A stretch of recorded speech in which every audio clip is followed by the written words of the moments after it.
Hello student, कैसे हैं आप लोग। तो यहाँ पे आपका बहुत बहुत स्वागत है मैथ्स बडी चैनल पे। मेरा नाम है अभिषेक कुमार और हम आईआईटी कानपुर से ग्रेजुएटेड है mathematics and scientific computing branch में, जिसमें कि मैथ बहुत ही डिटेल में पढ़ना होता है। और हम पिछले 7 साल से मैथ्स आईआईटी जेईई के लिए पढ़ा भी रहे हैं, तो लाखों क्वेश्चन सोल्व कर चुके हैं, करवा चुके हैं। तो हमको पता है कि क्वेश्चन में ट्विस्ट एंड टर्न कैसे कैसे लाया जा सकता है, कैसे कैसे बच्चों को फंसाया जा सकता है जाल बिछा के। तो हम लोग क्वेश्चन को साथ में सोल्व करेंगे और आंसर तक पहुंचेंगे और आपको सोचना बताएंगे कि किस तरीके से क्वेश्चन में सोच सोच के आंसर तक पहुंचते हैं, कैसे कैसे जो एकदम दिमाग के अंदर सब पढ़े हैं लेकिन उसको लगा नहीं पा रहे हैं। तो आज हम लोग लगा के दिखाएंगे, हम लोग लगातार लगा के दिखा रहे हैं। और सर्कल में अभी हम लोग हैं तो सर्कल के आगे भी जाएंगे, सारे चैप्टर में भी करेंगे। तो स्ट्रेट लाइन हम लोग कर चुके हैं। अब आइए यहाँ पे क्वेश्चन में आ जाइए, इसको बना के ही रहेंगे। अब आइए तो सर्कल, अब यहाँ पे हम लोग एडवांस के क्वेश्चन से लड़ रहे हैं और एक से ज्यादा ऑप्शन भी सही हो सकता है, तो सारे क्वेश्चन का खतरा हो जाएगा। आ जाइए आ जाइए। Circles touching x axis at A distance 3 from the origin. तो देख रहे हैं सर्कल है जो कि एक्स एक्सिस को टच कर रहा है। सिंपल समझते हैं। तो ये यहाँ पर हमारा एक्स एक्सिस और सर्कल एक्स एक्सिस को टच कर रहा है। कहाँ पे कर रहा है, कैसे कर रहा है, ये तो देखिए। X axis at A distance 3 from the origin. मान लीजिए ऑरिजिन यहाँ पे है, यहाँ पे ऑरिजिन कहीं होगा 0,0। अब क्या कर रहे हैं, टच कर रहा है। टच कितना दूरी पे कर रहा है, 3 यूनिट बोला है। 3 यूनिट यहाँ पे मतलब यहाँ पे, तो यहाँ टच करते हुए जाएगा। मान लीजिए ऐसे सर्कल जा रहा है टच करते हुए। और क्या बोला है कि टच कर रहा है तो नीचे भी टच कर सकता है ना जी। और तो 3 यूनिट सिर्फ उधर ही थोड़ी टच कर सकता है, इधर भी कर सकता है। तो यही तो एडवांस का क्वेश्चन का खासियत है कि एक से ज्यादा चीजें हो सकती है। तो इधर भी अगर 3 यूनिट ले लिए तो यहाँ से भी ऐसे जा सकता है और यहाँ से भी ऐसे जा सकता है। मतलब कितना तरह का सर्कल हो सकता है, 4 तरह का हो सकता है। तो सीधे चारों ऑप्शन मत मार दीजिएगा, चारों नहीं आने वाला है, कुछ तो गलत होगा। अब देखिए 3 फ्रॉम द ऑरिजिन, और क्या बोल रहा है, having an intercept of length 2√7 on the y-axis। तो बाई एक्सिस पे इंटरसेप्ट बना रहा है। इंटरसेप्ट बनाने का मतलब होता है कि ये लाइन है और ये सर्कल है, तो ये जो लेंथ होता है वही होता है इंटरसेप्ट। तो बाई एक्सिस को कट कर रहा है। बाई एक्सिस को जो कट कर रहा है, वो जो कॉर्ड बन रहा है उसका लेंथ कितना है, कितना लंबाई है कॉर्ड का, तो यहाँ पे दिया हुआ है 2√7। तो पूछ रहा है कि बता दीजिए कि कौन कौन सा सर्कल हो सकता है। सिंपल। तो कैसे बनाएंगे, तो सिंपल हम लोग क्या करेंगे कि पहले एक सर्कल पे फोकस करते हैं, फिर सारे पे निकल जाएगा। तो समझ चुके हैं कि सिचुएशन क्या है। अब देखिए निकाल ही देते हैं और एडवांस का क्वेश्चन सोल्व कर ही देते हैं। बहुत डराता है हम लोग को, अब नहीं डराएगा। एक बार इसको सोल्व कर देंगे तो डराना बंद कर देगा फिर। तो यहाँ पे बताइए, सोच समझ के बताइए, एकदम सोच समझ के बताना है कि यहाँ पे ये पॉइंट कौन सा है जो टच कर रहा है। तो अभी मान लेते हैं 3,0, क्योंकि 3 यूनिट था। कहाँ से 3 यूनिट था, 3 यूनिट कहाँ से था, ऑरिजिन से। इधर भी हो सकता है, इधर भी हो सकता है, उधर भी हो सकता है, इधर भी हो सकता है, दोनों तरफ हो सकता है। तो अभी मान लेते हैं उधर है, तो 3,0 इधर रहेगा तो -3,0। तो यहाँ पे पॉइंट है, अगर टच कर रहा है तो यहाँ से अगर सेंटर को मिलाते हैं तो जल्दी से बता दीजिए यहाँ पे 90 बनेगा कि नहीं बनेगा। और जैसे ही 90 बना तो ये जो लाइन है किसके पैरेलल हो गया, बाई एक्सिस के पैरेलल। तो बाई एक्सिस को कट भी कर रहा है ये, तो बाई एक्सिस को मान लीजिए कट कर रहा है ऐसे। तो ये इसका लंबाई भी तो दिया है, यहाँ से लेके यहाँ तक, यही कितना दे दिया है, 2√7। तो ये टोटल जो लंबाई है 2√7 है। और ये पॉइंट का एक्स कोऑर्डिनेट बता सकते हैं क्या है आप, हमको लग रहा था कि आप समझदार हैं, बताइए बताइए। तो यहाँ पे देख रहा है कि बाई एक्सिस के जब पैरेलल है तो जब ऊपर जाइएगा, सिंपल ऊपर चलते रहिए, तो एक्स में बदलाव नहीं होगा। आप कितना भी उछल लीजिए एक्स में कोई बदलाव नहीं होगा, बाई बढ़ेगा बस। तो एक्स में नहीं बदलाव होगा, मतलब इसका भी एक्स कोऑर्डिनेट कितना होगा, 3 ही होगा। अब मान लेते हैं कि ये जो दूरी है क्या है, यहाँ सेंटर है और यहाँ पे ये है, तो ये हो गया रेडियस। तो मान लीजिए रेडियस r मान लेते हैं, तो इसका लंबाई अगर r है तो यही तो बाई कोऑर्डिनेट हो गया इस पॉइंट का। इस पॉइंट का बाई कोऑर्डिनेट तो r ही हो जाएगा। तो हम मान लेते हैं कि इस सर्कल का रेडियस है r। तो रेडियस r मानने से क्या हुआ कि ये कोऑर्डिनेट हो गया 3,r। तो 3,r हो चुका है। अब यहाँ पे r हमको नहीं पता है, तो पता हो जाएगा तो सर्कल पता हो जाएगा, क्योंकि यहाँ पे ये सेंटर भी पता हो जाएगा और रेडियस भी r पता हो जाएगा। तो बस हमको r ढूंढना है। r कैसे ढूंढेंगे, चलिए आइए ढूंढ लेते हैं। R ढूंढने में ज्यादा दिक्कत नहीं है, आसानी से ढूंढ सकते हैं। यहाँ पे बताइए, यहाँ पे ये दूरी कितना है, ये दूरी कितना है, सबका नाम दे देते हैं तो अच्छा लगेगा। ए बी, यहाँ पे सी डी ई है, तो ई कितना होगा, ई ई ई। अब ये देखिए यहाँ पे ऐसे मिला देते हैं आपके लिए, तो आपके लिए मिलाएंगे तो ये देखिए ये कितना है, ये यहाँ से लेके यहाँ तक आर होगा कि नहीं होगा, होगा, रेडियस है। अब ये देखिए पूरा दूरी दिया था कितना, 2√7, तो दो बहुत सोच समझ के दिया है, क्योंकि इसका आधा, ये कितना होगा, आधा। तो कोई भी कॉर्ड पे ऐसे परपेंडिकुलर जब डालते हैं तो आधा आधा में विभाजित कर देता है, तो जब आधा आधा में विभाजित कर रहा है तो ए का लंबाई कितना हो गया, जो ए है वो कितना हो गया, √7, और जो एडी है वो तो आर है।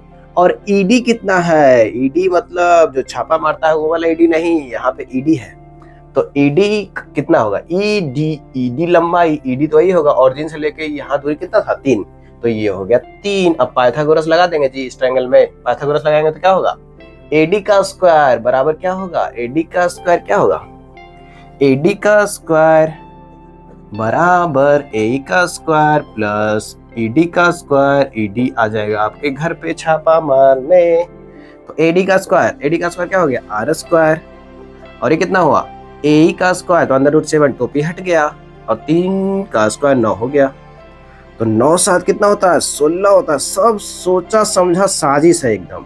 यहाँ पे 4 आ गया, रेडियस तो 4 ही होगा। अब देखिए रेडियस निगेटिव नहीं होता, तो रेडियस 4 लिए, -4 नहीं लिए। अब यहाँ पे देखिए, यहाँ पे हमको रेडियस मिल चुका है, इसका मतलब है कि सेंटर भी मिल चुका है, तो एकदम सेंटर भी आ गया और रेडियस भी आ गया, तो सर्कल भी मिल चुका है। तो जल्दी से खुश हो जाइए, लेकिन पूरा खुश मत होइए, क्योंकि अभी आधा आंसर आया है। तो एक सर्कल मिल गया जिसका सेंटर है 3,4 और रेडियस भी है 4। तो इक्वेशन कैसे लिखेंगे, तो इक्वेशन लिखेंगे x - 3 का whole square plus y minus, कहाँ पे सेंटर है 4, तो 4 का होल स्क्वायर बराबर रेडियस कितना है 4, तो 4 का स्क्वायर। ऐसे सर्कल का इक्वेशन लिख देते हैं, ये सेंटर का x कोऑर्डिनेट, ये सेंटर का y कोऑर्डिनेट, ये रेडियस। तो इस तरीके से लिख दिया। अब देखिए इसको अगर खोलेंगे तो क्या क्या आएगा, x² plus 9 minus 6x, y square minus plus 16 minus 8y बराबर 16। यहाँ से क्या क्या आने वाला है, x² y square minus 6x minus 8y, और यहाँ पे 16 16 निपट जाएगा तो 9 बचेगा। देखिए कोई ऑप्शन आता हुआ लग रहा है, -6x minus 8y, -6x minus 8y और प्लस 9, बिल्कुल है, ये तो आ गया है। लेकिन अभी आधा सही हुआ है, क्योंकि एक से ज्यादा ऑप्शन सही हो सकता है, ये है राज का बात। तो देखिए यहाँ पे सेंटर ऊपर लिए थे, सेंटर नीचे भी हो सकता है, सर्कल ऐसे भी टच करके जा सकता है, बाई एक्सिस को कट कर सकता है। तो यहाँ पे जो आंसर आया है, अगर नीचे होगा सेंटर तो बाई कोऑर्डिनेट बदल जाएगा। ऊपर जो 4 है, 3,4 लिए हैं ऊपर सेंटर, तो 3,-4 भी ले सकते हैं। जब सेंटर 3,-4 पे होगा, यहाँ पे ऐसे मान लीजिए ऐसे सर्कल जाएगा, तो जब सेंटर यहाँ पे होगा उसका, तो उसके लिए यहाँ पे -4 रखेंगे तो +4 बन जाएगा, +4 बनेगा तो यहाँ पे +8y बनेगा, और +8y बनेगा तो कौन सा ऑप्शन आ जाएगा जी, यहाँ पे आ जाएगा। तो ये भी आंसर हो सकता है। वो कौन सा बना, जब सेंटर यहाँ पे था 3,-4, रेडियस तो +4 ही रहेगा, रेडियस नेगेटिव मत कर दीजिएगा, रेडियस तो पॉजिटिव ही रहेगा। तो यहाँ पे ऐसे करेंगे, x - 3 का स्क्वायर y -4 का स्क्वायर और बराबर रेडियस का स्क्वायर। रेडियस तो 4 ही रहेगा, रेडियस चेंज नहीं होगा।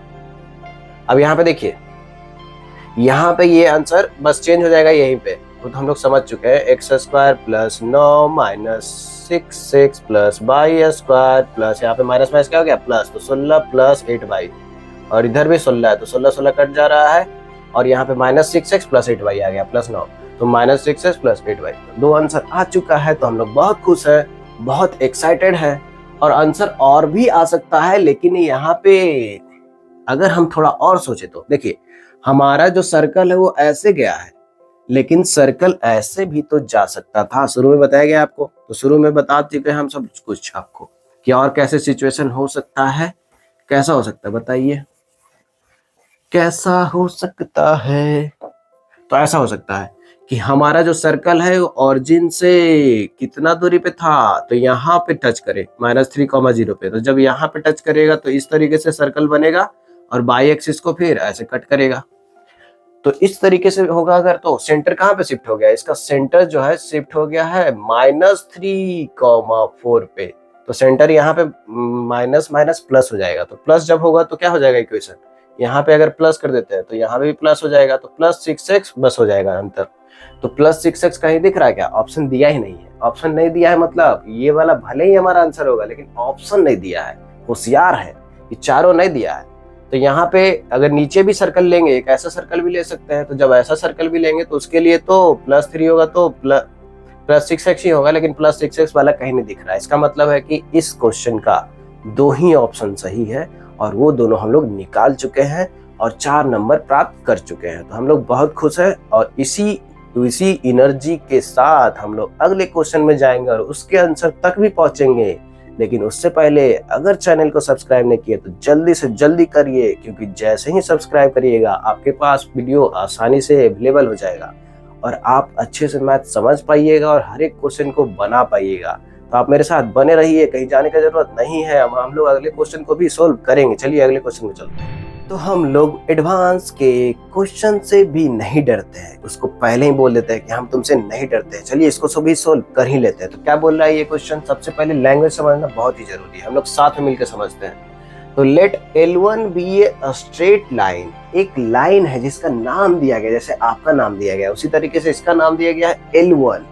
अब यहाँ पे क्या बोल रहा है, पासिंग थ्रू दी ओरिजिन, कहाँ से पास कर रहा है, ओरिजिन से पास कर रहा है, 0,0 से पास कर रहा है line L1। L2 be the straight line, देख रहे हैं दो लाइन आया, दो दोस्त होते हैं वैसे दो लाइन है, एक का नाम है L1 दूसरा का नाम है L2, दोनों दोस्त मजे से यहाँ पे बैठे हुए हैं। यहाँ पे x + y जो दूसरा लाइन है ये है L2 हमारे पास, ये भी है। अब if the intercept made by the circle on L1 and L2 are equal, ये समझ पा रहे हैं आप क्या बोल रहा है। इंटरसेप्ट क्या होता है कि जब एक सर्कल एक लाइन को कट करता है तो जो उसके अंदर इंटरसेप्ट बनता है उसी को तो बोलते हैं हम लोग इंटरसेप्ट का लेंथ। यही तो होता है कि ऐसे, तो यहाँ पे दो लाइन है, तो मान लीजिए एक ऐसे जाएगा तो ये भी तो बनेगा, तो दोनों लाइन इंटरसेप्ट बनाएगा। अब बोल रहा है कि दोनों जो इंटरसेप्ट बनाएगा वो क्या होगा, इक्वल होगा, मतलब बराबर बराबर होगा, सबको बराबर बराबर पैसा मिलेगा। तो यहाँ पे बराबर बराबर बोल रहा है कि ये भी बराबर ये भी बराबर, तो दोनों बराबर बराबर हैं। अब बताइए क्या पूछ रहा है, then which of the following equation can represent L1। L1 को निकालना है, L1 हमारा क्या होगा ये पूछ रहा है। L1 के साथ क्या खासियत था, L1 कहाँ से पास कर रहा था, ऑरिजिन से। तो कोई भी लाइन अगर ऑरिजिन से पास करता है तो बताइए कैसा लाइन होता है वो, तो जब भी ऑरिजिन से पास करता है तो y = mx इसी फॉर्म में होता है, क्योंकि उसमें c नहीं होता है। c क्या होता है कि बाई एक्सिस को कहाँ पे कट कर रहा है, वो नहीं होता है। तो जब भी ऑरिजिन से लाइन पास करेगा तो उसको किस फॉर्म में लिख सकते हैं, y = mx के फॉर्म में लिख सकते हैं। तो हमारा बस m अगर पता चल गया तो L1 पता चल गया, तो L1 के बारे में ढूंढना है कि क्या होगा। बताइए कैसे निकालेंगे L1, तो L1 ही तो हमको चाहिए। अब L1 के लिए बस M चाहिए, हमारे जीवन का एक ही उद्देश्य है किसी तरीके से हमको M मिल जाए। तो सारा पुलिस फोर्स उसके पीछे लगा हुआ कि M कहाँ है, M कहाँ है, M कहाँ है। चलिए हम लोग ढूंढ ही लेते हैं M को। तो M को कैसे निकालिएगा, अब यहाँ पे ये दिया हुआ था कि दोनों लाइन पे जो इंटरसेप्ट बन रहा है उसका लेंथ क्या है, इक्वल है। तो थोड़ा सा दिमाग लगाइए, हल्का सा, ज्यादा दिमाग लगाने की जरूरत नहीं है, क्योंकि ज्यादा तो हम लोग के पास है भी नहीं, तो थोड़ा जो है वही लगा लेते हैं, ज्यादा का जरूरत भी नहीं होता। आईटी निकालने के लिए हल्का ही दिमाग चाहिए, हल्का सा बस। आप लोग सोचते हैं कि उतना भी नहीं है, उतना तो सबके पास रहता है। तो यहाँ पे देखिए ये जो प्रॉपर्टी लगेगा वो क्या लगेगा, अगर ये दोनों लेंथ सेम है तो क्या बोलेंगे कि आधा आधा भी सेम होगा, ये दोनों भी सेम होगा। अगर यहाँ से परपेंडिकुलर डाले सेंटर से, तो बताइए सेंटर से जब परपेंडिकुलर डालिएगा तो आधा आधा में विभाजित करेगा कि नहीं करेगा। तो आधा आधा में विभाजित करने का क्या मतलब हुआ कि ये दोनों लेंथ भी इक्वल होगा। अब हम ऐसे दो ट्रायंगल बना देते हैं, दो ट्रायंगल बनाएंगे तो आपको क्या लगेगा बताइए। तो दोनों ट्रायंगल कैसा हो जाएगा, एक तो 90 था और ये भी साइड बराबर हो गया, और ये भी रेडियस है दोनों का, मतलब ये दोनों रेडियस है इधर वाला। तो दोनों ट्रायंगल हो गया कॉन्ग्रुएंट, और दोनों ट्रायंगल अगर कॉन्ग्रुएंट है इसका मतलब है कि सारा साइड आपस में बराबर भी होगा, रेस्पेक्टिव साइड। तो यहाँ पे देखिए, अब यहाँ पे हम पूछे कि ये जो डिस्टेंस है यहाँ से परपेंडिकुलर डिस्टेंस, ये डिस्टेंस और ये डिस्टेंस इक्वल होगा कि नहीं होगा। तो ये पूरा ज्योमेट्री का खेल है, पूरा ज्योमेट्री से पूछता है। तो जो 8, 9, 10 में पढ़ चुके हैं वो सब भी यहाँ पे यूज आता है। तो उसी का यूज आता है एडवांस के क्वेश्चन बनाने में। और आप लोग डरते हैं कि हमको एडवांस के क्वेश्चन के लिए दिमाग ज्यादा चाहिए, मतलब हमारे पास है ये नहीं है, बहुत ज्यादा चाहिए। जो IQ एकदम हायर वाला है वही बनाएंगे, ऐसा कुछ नहीं है। सिंपल कॉन्सेप्ट ही लगता है, बस लगाने आना चाहिए, समझ में आना चाहिए कि कब लगाएंगे, कैसे लगाएंगे, किस तरीके से सोचेंगे। तो हम आपको सब बताएंगे, बस आप इस चैनल पे बने रहिए और लगातार वीडियो देखते रहिए।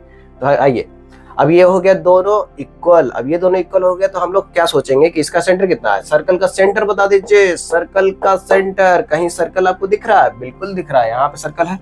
x² by square minus x plus 3y। चलिए इसका सेंटर कैसे निकलेगा? तो इसका सेंटर निकालने के लिए पहले 2g कर देते हैं। 2g कर देते हैं, अभी 5g नहीं 2g, तो -1 हो गया। 2g की जगह पे -1, तो g कितना हो गया? -1/2। उसी तरीके से 2f कितना हो गया? 2f कितना हो गया? 2f हो गया 3। तो f कितना हो गया? 3/2। तो g भी निकल चुका है, f भी निकल चुका है। तो सेंटर क्या होता है? सेंटर तो बस हो जाता है कि -g, तो माइनस लगाएंगे तो माइनस खत्म हो जाएगा, और इसमें माइनस नहीं है तो माइनस आ जाएगा। तो ये हो गया सेंटर। तो सेंटर आ चुका है। अब देखिए, सेंटर से इस लाइन पे जो परपेंडिकुलर डिस्टेंस है और इस सेंटर से इस लाइन पे जो परपेंडिकुलर डिस्टेंस है, दोनों डिस्टेंस इक्वल होगा कि नहीं होगा, ये बता दीजिए बस हमको। ये दोनों dd है कि नहीं है? दोनों डिस्टेंस इक्वल है कि नहीं है? एकदम इक्वल है। तो दोनों डिस्टेंस इक्वल है, मान लीजिए d1 d2। तो d1 d2 निकालेंगे कैसे? पॉइंट से लाइन पे परपेंडिकुलर डिस्टेंस निकालने के लिए फॉर्मूला आपको पता है कि नहीं पता है? अगर नहीं पता है तो आज जान लीजिए कैसे निकालते हैं। तो यहाँ पे एक लाइन है और दूसरा लाइन हम लोग ऐसे मान लिया। तो चलिए मान लीजिए d1, सबसे पहले इसी लाइन पे निकालते हैं। तो बाई माइनस mx बराबर 0 के फॉर्म में लिख देते हैं लाइन को। अब किसी भी पॉइंट से परपेंडिकुलर डिस्टेंस किस तरीके से निकालिएगा जी? तो क्या करेंगे, बाई की जगह पे किसको रख देंगे? -3/2 को। तो रख दीजिए -3/2 और माइनस m। x की जगह पे किसको रखेंगे? 1/2 को। तो 1/2 हो गया। अब मोड लगाएंगे और फिर नीचे क्या होगा? x के साथ जो है और y के साथ जो है उसका स्क्वायर। तो यहाँ पे -m का स्क्वायर, ये हो गया d1। अब d2 कैसे निकालेंगे? तो d2 निकालने के लिए सबसे पहले इस लाइन को पकड़ेंगे। इस लाइन को इस फॉर्म में लिख लेते हैं, x प्लस बाई -1 बराबर 0। तो यहाँ पे सबसे पहले है कि सबको, लाइन में जितने भी लोग हैं सबको एक तरफ बुलाइए, दूसरे तरफ कोई नहीं होने चाहिए। यहाँ पे युद्ध नहीं कराना कि दोनों तरफ आदमी होना जरूरी है। यहाँ पे जितने भी लोग हैं सबको एक तरफ बुला लीजिए। एक तरफ जब आ जाएंगे तब हम फॉर्मूला लगाएंगे, पहले जल्दीबाजी करने की जरूरत नहीं है। पहले सबको एक तरफ बुला लीजिए। तो यहाँ पे आ चुका है, सब 1 उधर था तो बेचारे को इधर बुला लिए कि आ जाओ, अकेला क्या कर रहा है। अब यहाँ पे क्या कर रहे हैं, किस पॉइंट से डिस्टेंस निकालना था? तो इसी पॉइंट से तो डिस्टेंस निकालना है। x की जगह पे कितना रखेंगे? 1/2 रखेंगे। और y की जगह पे कितना रखेंगे? तो -3/2 रखेंगे। और जो हमारा -1 है उसको कुछ नहीं करेंगे और मोड लगा देंगे ऐसे। और नीचे क्या होगा? x के साथ कितना था? तो 1, तो 1 का स्क्वायर। और y के साथ कितना था? ये भी कितना है? 1 ही है, कुछ नहीं मतलब, तो 1 का स्क्वायर। और टोपी लगाना ना भूले, नहीं तो सर्दी लग जाएगा। तो यहाँ पे देखिए, 1/2 में से 3/2 जाएगा तो कितना आएगा? मन में भी कर सकते हैं, -1 आएगा। और -1 और -1 -2 आएगा। तो -2 पे जब मोड लगाएंगे तो कितना आ जाएगा? 2 आ जाएगा। तो ऊपर 2 आ चुका है और नीचे √2 आ चुका है। तो फाइनल कितना है? √2 है। तो क्या बोल रहे थे कि d1 बराबर d2 है, और d1 आ चुका है इस फॉर्म में, m के फॉर्म में, और हमको m का ही तो तलाश है। तो सारे मूर्ख का जो पुलिस है वो किसके पीछे लगा हुआ है? m के पीछे ही लगा हुआ है। m क्या है? m क्या है? m कहाँ है? तो m को ही ढूंढ रहा है। तो हम लोग भी m को ढूंढ रहे हैं। तो यहाँ पे √2 है। तो ये कि ये जो डिस्टेंस है d1 को √2 के बराबर करेंगे तो हमको m मिल जाएगा। तो फाइनली आज m मिलने वाला है। तो उसका स्वागत करने के लिए तैयार रहिए। जेल भी खाली रखिए, उसको जेल में डालेंगे हम लोग। तो यहाँ पे हम लोग करने वाले हैं d1 बराबर d2, इसी से आंसर मिलेगा। तो d1 कितना है? यहाँ पे देख पा रहे हैं कि यहाँ पे भी देखिए माइनस माइनस था, तो माइनस कॉमन निकाल लीजिए और मोड लगा दीजिएगा माइनस पे, तो खत्म हो जाएगा। तो माइनस हटा ही देते हैं, माइनस का झोली खत्म कर देते हैं। तो यहाँ पे लिख देते हैं 3, एलसीएम भी ले लेते हैं। तो 2 एलसीएम नीचे आएगा 2 2, तो 3 प्लस m लिख देते हैं, 3 प्लस m/2। और मोड लगा हुआ है, मोड के अंदर से माइनस गायब हो गया, माइनस को दफन कर दिए। और नीचे क्या होगा? 1 प्लस √1 प्लस m²। और इधर कितना है? √2। तो ऐसा है। अब हमको चाहिए m, तो क्या करेंगे बताइए बताइए बताइए बताइए। तो m क्या जाने के लिए स्क्वायर कर देंगे दोनों साइड, लेकिन जल्दीबाजी मत करिए, इसको 2 को भी तो कुछ कर दीजिए। 3 प्लस m है और 2 को हम लोग उस तरफ लेके चलते हैं तो हो जाएगा 2√2 और हो जाएगा √1 प्लस m स्क्वायर। अब कर देंगे दोनों साइड स्क्वायर, तो क्या हो जाएगा अब स्क्वायर करने पे इधर क्या हो जाएगा 3 प्लस m का स्क्वायर, तो क्या होगा 9 प्लस m स्क्वायर प्लस इसका परफेक्ट स्क्वायर कर रहा है, क्या होगा बताइए। तो 9 plus m square plus 6m हो जाएगा। और इधर क्या क्या आएगा, तो इधर इसका स्क्वायर करिए तो 8 हो जाएगा 8, और इसका स्क्वायर करेंगे तो टोपी हट जाएगा, मतलब 1 प्लस m स्क्वायर। तो फाइनल m हमको मिलने वाला है। आप तैयार रहिएगा, एकदम तैयार रहिएगा, बाद में कुछ मत बोलिएगा,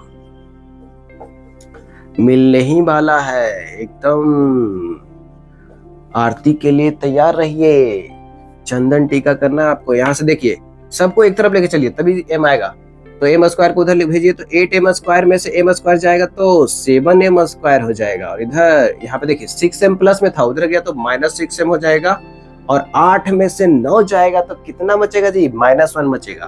तो यहाँ पे हो गया है। अब m क्या मिलेगा, तो ये तो क्वाड्रेटिक है, क्वाड्रेटिक तो कोई भी सोल्व कर सकता है, जैसे कि आप भी सोल्व कर सकते हैं।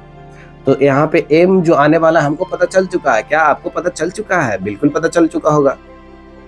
तो यहाँ से हम लोग इसको फैक्टराइज भी कर सकते हैं, या तो m हम सिंपल तरीके से जो क्वाड्रेटिक का फॉर्मूला होता है -b प्लस माइनस √d/2 उससे भी निकाल सकते हैं। चलिए उसी से निकाल लेते हैं। तो यहाँ पे -b मतलब माइनस लगेगा 6 में, -6 में तो 6 हो जाएगा, प्लस माइनस अंडर रूट यहाँ पे b का स्क्वायर मतलब 6 -6 का स्क्वायर तो 36 -4 इंटू एक जगह पे 7, और यहाँ पे -1 है तो -1 हो गया। और यहाँ पे क्या हुआ 2, और एक को लिखना ना भूले, नहीं तो आंसर गलत मिलेगा। अब यहाँ पे क्या देख रहे हैं आप कि m का वैल्यू क्या आने वाला है, तो 36। अब बताइए यहाँ माइनस माइनस क्या हो जाएगा प्लस, तो 36 प्लस 28, 36 प्लस 28 कितना होगा जी, 36 प्लस 28 पता है कि नहीं पता आपको, 36 प्लस 28 इधर ही कर लीजिए, 36 प्लस 28 8 6 14, बहुत ही अच्छा नंबर आया है। 64 को देख के बहुत खुश होंगे कि 64 आया है। तो 64 आने से आपके अंदर खुशी ही खुशी है। तो चलिए यहाँ पे 6, यहाँ पे 64 का क्या हो जाएगा 8, तो 6 प्लस माइनस 8/14। अब यहाँ से 2 ऑप्शन आ सकता है कि 8 6 14/14, एक तो 14/14 है, और क्या है एक तो है 6 माइनस 8, 6 में से अगर 8 को घटाएंगे तो -2 बचेगा, और -2/14 तो ये हो गया -2/14। तो यहाँ से 1 आ गया, और क्या आ सकता है -1/7। तो जिस m के तलाश में हम लोग थे वो m 2 है, अकेला नहीं था, 2 चोर था, दोनों चोर को पकड़ लिए हम लोग, और दोनों चोर को पकड़ के अब चलते हैं थाना में लेके। चलिए यहाँ पे थाना है, तो यहाँ पे हम लोग आ चुके हैं, हमारा आंसर आने वाला है। तो यहाँ पे m जो निकाले रख दीजिए, तो m की जगह पे एक बार 1 रख देंगे तो क्या कर जाएगा आंसर, m की जगह पे एक बार 1 रख दीजिए। तो क्या आंसर आ गया जी, कौन कौन सा ऑप्शन आ गया बताइए। यहाँ पे रख दीजिए बाई माइनस m की जगह पे 1 रखिए, तो 1 रखेंगे तो 1 इंटू एक्स, तो ये हो जाएगा आंसर। कहीं दिख रहा है आपको, बाई माइनस एक्स ही रहे चाहे x माइनस बाई रहे। और क्या हो सकता है बाई माइनस m की जगह पे और क्या आया है -1/7 भी आया है, तो ये भी आ सकता है आंसर। तो इसमें अगर माइनस माइनस प्लस हो जाएगा। अब अगर एलसीएम लेंगे तो क्या हो जाएगा, इधर 7y प्लस x/7 था, तो 7 को उस तरफ भेज दिए, तो 7y प्लस x बराबर 0। तो दूसरा चोर भी पकड़ा गया। तो दोनों चोर को पकड़ने वाले हम लोग विजेता आदमी हैं। तो 2 एडवांस के क्वेश्चन को सोल्व कर चुके हैं और हमको थकावट भी नहीं हुआ है। तो तीसरा क्वेश्चन जब तक सोल्व नहीं करेंगे, जब तक थकावट नहीं होगा, तो आप भी बने रहिए वीडियो में, लगातार देखते रहिए। हम लोग लास्ट क्वेश्चन भी सोल्व करेंगे एडवांस का, तब आप जाके अंत होगा वीडियो का। चलिए हम लोग नेक्स्ट क्वेश्चन में चलते हैं। तो जब आपके साथ मैथ्स बडी हो तो किसी भी क्वेश्चन से मत डरिए, जेईई मेन का हो, एडवांस का हो, किसी भी चीज का हो, उसको तोड़ेंगे, उसके आंसर तक पहुंचेंगे, साथ में पहुंचेंगे। तो आप बैठिएगा तभी ना पहुंचेंगे। तो चलिए चलते हैं हम लोग क्वेश्चन को तोड़ने के लिए। तो यहाँ पे सर्कल है, circle S Passage through the point 0,1। तो देखिए हमारे पास सर्कल है, उसका नाम दे दिया। जैसे कि आपका नाम होता है वैसे ही उसका भी नाम है, सर्कल का भी नाम होता है, लाइन का भी नाम होता है, सबका नाम होता है, वो सबका भी जिंदगी है। तो सर्कल का नाम क्या है, एस है, जो कि कहां से पास कर रहा है 0,1 से। इज ऑर्थोगोनल, कहीं ऑर्थोगोनल भूल तो नहीं गए हैं? जैसे ही भूल जाइएगा तो क्वेश्चन बनने का जो चांस है वो भी भूल जाएगा कि आपसे क्वेश्चन बनेगा। तो चीजें, बेसिक जो चीज है वो याद रखिए कि ऑर्थोगोनल क्या होता है, दो सर्कल अगर ऑर्थोगोनली एक दूसरे को कट कर रहा है तो क्या होता है, एक दूसरे को कितने एंगल पे कट करता है, कहीं 90 डिग्री पे तो नहीं कट करता है, याद आ गया? बिल्कुल। तो दोनों जब ऑर्थोगोनली कट कर रहा है इसका मतलब दोनों आपस में 90 डिग्री पे कट कर रहे हैं, तो एक का टेंजेंट दूसरे के लिए नॉर्मल हो जाता है। तो ये सब पता है। अब यहाँ पे जो कंडीशन होता है वो भी तो आपको याद होगा। क्या होता है कंडीशन? 2G1G2 प्लस 2F1F2 बराबर C1 प्लस C2। आप ये वाले को ऐसे बॉक्स में बना के लिखे होंगे लेकिन आपको याद नहीं आ रहा होगा, तो बता देते हैं हम आपको कि यहाँ पे अगर दो सर्कल आपस में ऑर्थोगोनली कट करेंगे तो यहाँ पे 2G1G2 प्लस 2F1F2 बराबर C1 प्लस C2 होगा। अब C1 क्या है, C2 क्या है? तो सर्कल का जो कांस्टेंट होता है वो C1 C2 है, और G1 G2 और F1 F2 तो जानते ही हैं आप। जो सर्कल कैसा होता है, हमारा कोई भी सर्कल होता है x square plus Y square plus 2gx plus 2f y plus c बराबर 0। तो अगर एक सर्कल को G1 F1 C1 कर दिए और दूसरे सर्कल को ऐसे कर दिए तो क्या हो जाएगा? दोनों आपस में अगर ऑर्थोगोनली कट कर रहा है तो यही कंडीशन होगा, यही कंडीशन होगा। तो हमारा जो सर्कल है, वो जो सर्कल है वो किसके साथ है? वो 0 1 से पास कर रहा है और ऑर्थोगोनली किसको कट कर रहा है? इसको भी ऑर्थोगोनली कट कर रहा है और इसको भी ऑर्थोगोनली कट कर रहा है। मतलब दो ऐसा सर्कल है जिसको वो ऑर्थोगोनली कट कर दे रहा है, एकदम फॉर्म में है कि किसी को भी कट कर देंगे। दो सर्कल को कट कर दिया, कहीं हम लोग को भी ना काट दे। तो जल्दी से बच के रहिए, यहाँ पे बच के रहना है और समझना है कि कैसे लगाएंगे कॉन्सेप्ट। तो चलिए, जिस सर्कल के तलाश में हम लोग, जो सर्कल हमको लाना है, जिसका सेंटर और रेडियस ऑप्शन में दिया है, उस सर्कल को हम मान लेते हैं, ऐसे मान लेते हैं कि वो सर्कल हमारा कौन है? तो वो circle x square y square 2gx 2f y plus c है। चलिए आ गया, सर्कल को मान लिए। अब ये है कि 0,1 से पास कर रहा है, तो इसमें 0,1 सेटिस्फाई होना चाहिए। तो x की जगह पे कितना रखेंगे? 0, और y की जगह पे 1। तो 0 का स्क्वायर तो 0 प्लस 1 हो गया, और यहाँ पे 2gx, यहाँ पे भी 0 हो जाएगा क्योंकि 0 से गुना होगा। तो किसी को भी 0 किसी के साथ भी गुना होता है तो एकदम बेरहम होता है, सबको 0 करते हुए चलता है, अपने जैसा बनाते हुए चलता है। तो ये 0 ही हो गया। और 2f, यहाँ पे जब 1 गुना करेंगे तो 2f बचेगा, और यहाँ पे क्या बचेगा? यहाँ पे तो c बचेगा। तो एक इक्वेशन आ चुका है। अब क्या करेंगे? अब क्या करना है? तो इस सर्कल का इंटरसेक्शन इसके साथ और इसके साथ, दोनों के साथ कैसा है? ऑर्थोगोनली है। चलिए ये वाला सर्कल को थोड़ा नीचे लाइए, आराम से इसको बुलाइए नीचे के, आ जाओ। इसको परफेक्ट स्क्वायर खोल दीजिए। तो एक्स स्क्वायर क्या होगा इसका परफेक्ट स्क्वायर खोलने पे? X square plus 1 minus 2x plus Y square minus 16 को भी बुला लीजिए कि तुम अकेला क्या कर रहा है जी? उधर घर के अंदर आ जाओ, बाहर बारिश हो रहा है तो इधर आ गया। तो अब क्या करिएगा? Minus 2x। अब बता दीजिए यहाँ पे दोनों मिलके कितना होंगे? तो प्लस 1 माइनस 16 माइनस 15 होगा। तो ये हो गया हमारा सर्कल। अब इसमें क्या आप GFC ढूंढ पाइएगा? बिल्कुल ढूंढ पाइएगा। तो यहाँ पे G के जगह पे 2G के जगह पे -2 है, और F तो कहीं दिख ही नहीं रहा है, और C के जगह पे क्या है? -15। तो यहाँ पे हम लोग निकाल सकते हैं कि पहले सर्कल का अगर मान लें कि 2G1 कितना है? -2। तो G1 कितना हो गया? G1 कितना हो गया? G1 हो गया कितना? -1। और 2F1, खुशी का बात है कि है ही नहीं, यहाँ पे बाई वाला टर्म नहीं है तो 0 हो गया। तो F1 कितना हो गया? 0। अब हम लोग देख रहे हैं कि G1 भी पता चल चुका है, F1 भी पता चल चुका है, और किसको पता करना है? C1 भी तो पता करना है। तो C1 पता करिए। तो C1 कितना हो गया? -15। तो C1 भी पता हो गया। तो चलिए पहला सर्कल का काम हो गया। इस सर्कल को भी बुलाइए कि आ जाओ, तुम भी आ जाओ, तुम भी आ जाओ। तुम क्या कर रहा है अकेला? तुम भी आ जाओ इधर, तुमको भी देख लेते हैं आज। -1 को भी बुला लीजिए। तो यहाँ पे देख रहे हैं कि G2 2G2 मतलब यहाँ पे x का टर्म है ही नहीं, y का टर्म भी नहीं है, मतलब G2 भी 0 है, और कौन 0 है जी? F2 भी 0 है, और C2 कितना है? -1। तो तीनों निकल चुका है। G2 होता है x के साथ तो x नहीं है, मतलब 0। F2 होता है y के साथ तो नहीं है, मतलब 0। तो यहाँ पे हम लोग जो जिस सर्कल को लाना है उसका ये माने थे। अब ये है कि ये जो सर्कल है, यहाँ जो सर्कल है S है हमारा जो सर्कल, वो इस सर्कल को भी और इस सर्कल को भी दोनों को ऑर्थोगोनली कट कर रहा है। तो चलिए हम मान लेते हैं कि एस अगर इसको ऑर्थोगोनली कट करेगा तो क्या होगा। तो सबसे पहले हमारा ये कंडीशन लगाते हैं, एक कंडीशन ये लगा देते हैं कि हमारा जो सर्कल एस है ये कट कर रहा है इसको ऑर्थोगोनली, मतलब 2 इंटू इसका जी कितना है, इसका तो जी ही है और इसका जी कितना है -1, तो दोनों गुना होगा, 2g1 g2 लग गया प्लस 2f1, इसका f कितना है f ही है और इसका f कितना है, इसका f है 0, तो इसका 0 हो गया बराबर c1 प्लस c2, इसका c कितना है c है और इसका c2 कितना है, इसका c1 कितना है, तो -15, तो सीधे -15 लिख देते हैं। तो यहाँ से कुछ आने वाला देखिए ये तो 0 हो गया और यहाँ से क्या आ गया -2g बराबर c -15, तो इक्वेशन 2 बन गया। हमारे पास 3 वेरिएबल है, सर्कल निकालने के लिए 3 वेरिएबल है जी एफ सी, तो 2 इक्वेशन आ चुका है। अब क्या लगा देते हैं कि ये जो सर्कल है इसको भी तो ऑर्थोगोनली कट कर रहा है, तो इसके लिए भी तो होगा 2g1 g2, तो g के जगह पे ये और g1 g2 के जगह पे ये 0। अब यहाँ पे 2f1 और f2, तो ये 0 हो गया।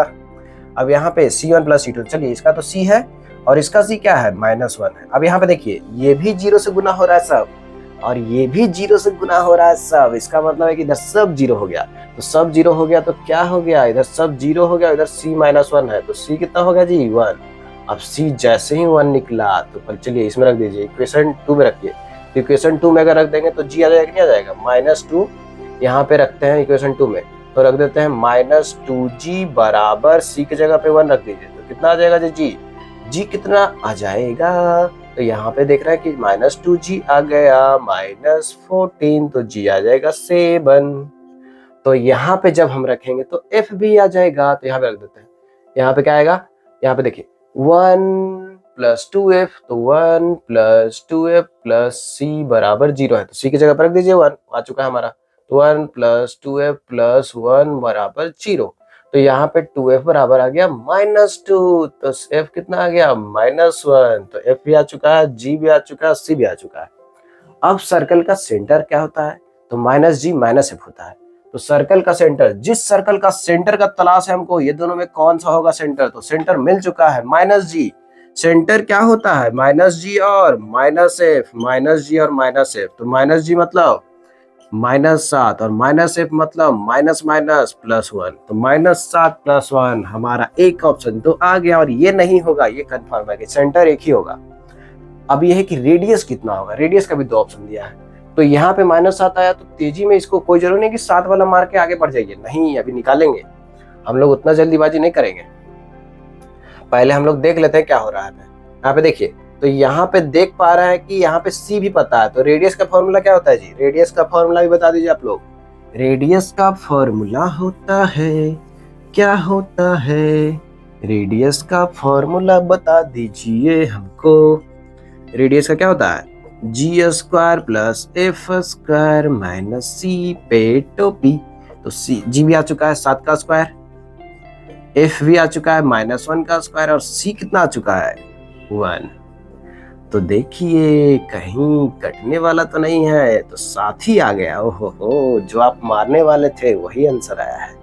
तो आपका लक भी सही हो सकता है अगर आप सही से मारे तो देखिए हम लोग आंसर तक पहुंच पाए, क्योंकि हम लोग ये देख पाए कि क्वेश्चन क्या बोल रहा था और क्या मांग रहा था, और उसमें जो कॉन्सेप्ट जो लगना है वो भी हम लोग लगा पाए, तभी आंसर तक पहुंच पाए, ऐसे ही आंसर तक नहीं पहुंच पाते हैं, उसमें कुछ कुछ हमको पता भी होना जरूरी है। तो हम आपको सब बताएंगे कि कैसे कैसे क्वेश्चन को सोचना है, कैसे क्वेश्चन समझना है, उसमें जो थ्योरी पढ़ चुके हो कैसे रिकॉल करना है, जो दिमाग में एकदम बैठ गया, अंदर एकदम धस गया है, उसको कैसे धीरे धीरे बाहर निकालना है और क्वेश्चन में लगाना है ताकि आंसर पाना है।